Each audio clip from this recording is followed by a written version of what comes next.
KPPP-LP Fargo Moorhead 88.1 FM. You're listening to Finding Me.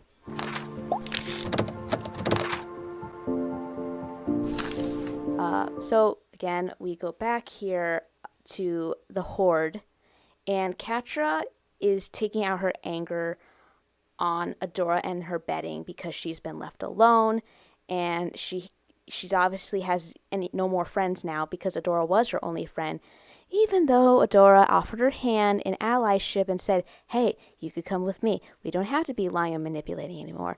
And you could have me. We could be together. Shadow Weaver confronts Catra on her failed task, and Catra wants to wave it off like, hey, you didn't tell us there were princesses. And that doesn't matter to Shadow Weaver. She gave her a task, which was go fetch Adora.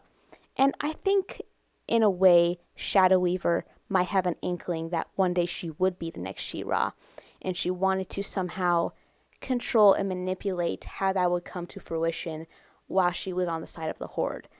Obviously, it didn't pan out that way, but if she can, she's going to try to get Adora back. So, for the fact that regardless of how Catra didn't get Adora or did get Adora and how she was defeated, Shadow Weaver gets really, really angry with her and takes her to see Hordak. And then we cut back again.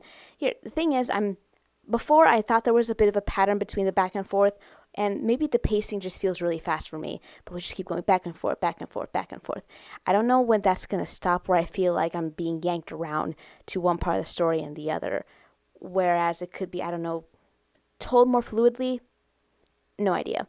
Razz, meanwhile, is showing the destruction of the Horde and what it does, and I don't know, I would think by episode both 1 and 2 that Adora would get the idea of what it means to be Shira, but I guess that wasn't enough. So Razz otherwise further explains that the former princesses before Glimmer, and implying Angela's generation, the princesses used to have an alliance together where they would fight the Horde, and they took too many losses, and that's what broke them up. And I think it has very much to do with Angela's cowardice in handling the Horde and just like defending, but not really defending. Actually, it's more like pull back, keep losing more land, keep losing more territories, and losing her people. Whereas Glimmer is trying to at least defend what they have left because they just keep losing it, and Glimmer can't take that anymore. So, but I digress. So then Adora, now knowing that the princesses have somehow failed, she probably assumes that there wasn't a Shira before so that they could help out at that time. But now that she's here, maybe she could turn the tides for the fight of the rebellion. So now she turns into Shira with purpose. She makes her transformation. She fights back some Horde soldiers, which happen to have captured the horsey. And Razz joins in the fight. They rescue both the horsey, and Razz gets in a bit of a tight bind, and Adora helps out with that as well. And then they get into a completely tight spot where Adora is now down, and Razz takes the countermeasure to take some of these berries, I guess, as she has, and go, poof, like a smoke screen, and get themselves out. So let's see, what else did I write here?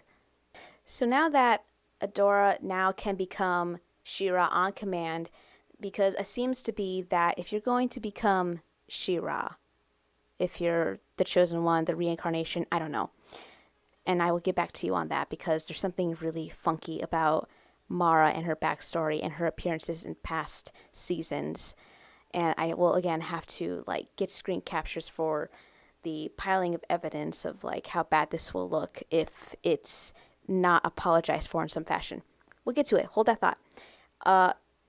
So now Adora makes it back alive with Razz, and she decides to pledge her allegiance to the rebellion for realsies. She appears to Angela's court as Shira when Glimmer is being reprimanded by her mom in the meantime for Adora's earlier ruckus in the camps, because at this point, all Angela knows is that I don't care about the first one's tech at this point. You brought a Horde soldier to rebellion territory, and you put everyone in danger.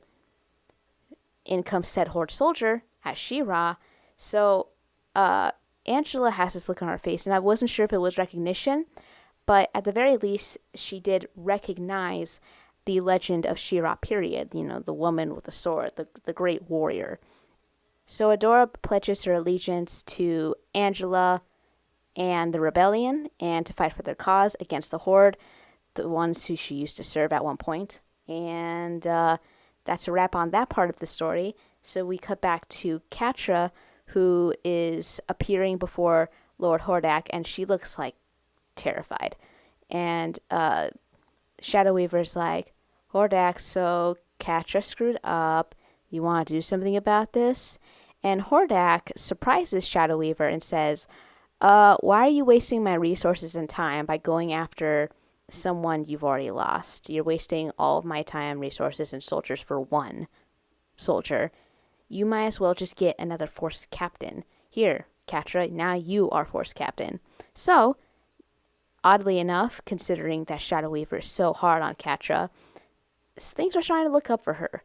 And we're going to see where that goes and how that develops. And I'm like really fascinated with how that develops. And I'll talk about that soon as it manifests in the rest of Season 1 and into Season 2.